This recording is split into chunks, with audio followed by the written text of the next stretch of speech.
Magandang gabi mga kapuso, mga kapito. Okay, muli ito po si Kuya Roger. Tayo po'y patuloy na mag-aaral muli sa ating pong topic na Article 36 na mababasa po sa OBR, page 44. Ito po ay ang technical foul. Okay, bullet number 9. 999. Okay, technical foul sa player non-contact foul o behavioral nature including but not limited to. Okay, panibagong pag-uugali po ng player, likas na pag-uugali, behavioral nature. Pero ito po yung pag-uugaling hindi kaaya-aya at sportsmanlike behavior or misconduct. Okay, during the game. Okay, makikita po natin to. Okay, bullet number 9, ang nakalagay po ay hanging on the ring. Yun po yung naglalambitin.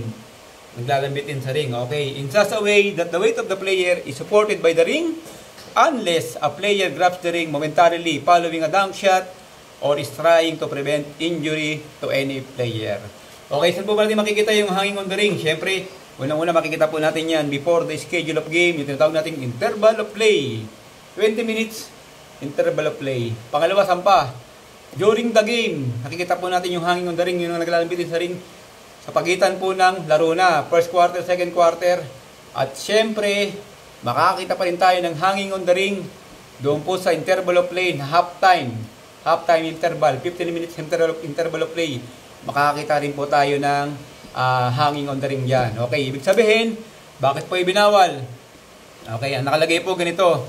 In such a way that the weight of the player is supported by the ring, kahit na sa ganung paraan ay kaya suportahan ng ring yung bigat ng player, bawal pa rin po magdunk. Okay, bakit po bawal?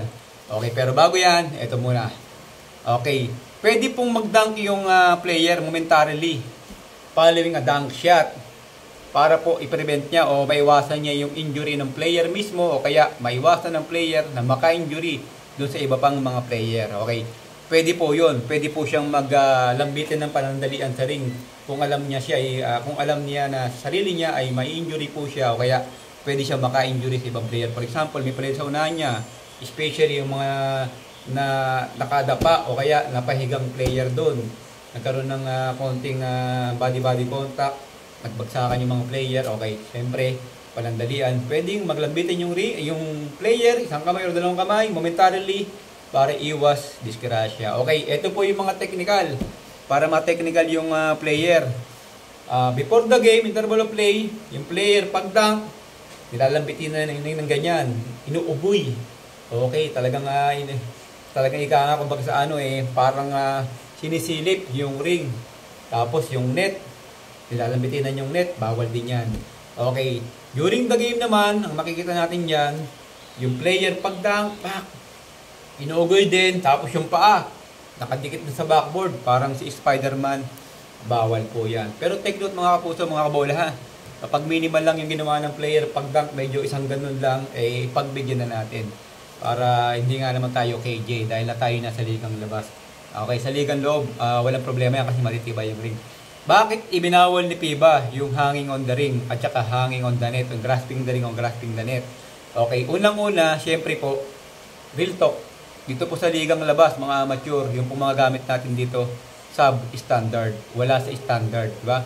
Unang-una, maaaring matanggal yung tornilyo, maaaring matanggal yung welding, masira yung board, nakakapit dun sa ring, okay, masira yung net, at syempre, pangalawang reason, main reason, iwas disgrasya at saka aksidente.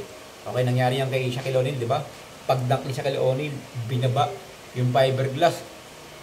Pasag yung fiberglass. Buti kamo si Shaquille O'Neal, mga konting galos-galos lang. Okay, yun po yung main reason na maaaring makadisgrasya at maaaring masira yung ating ring o yung ating pinaglalaruan. Okay, yung mga technicalities niyan mga kapuso, mga kapito.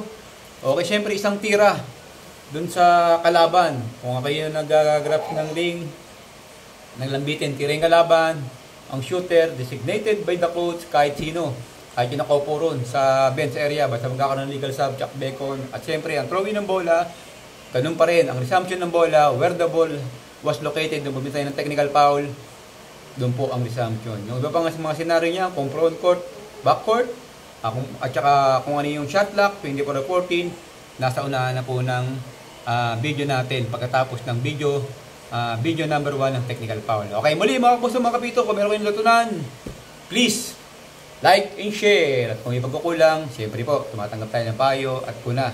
sa ating mga kasama at kapwa arbitero para maging biyaya at tulong po tayo sa isa't isa. Ito po si Roger. To God be the glory. Thank you!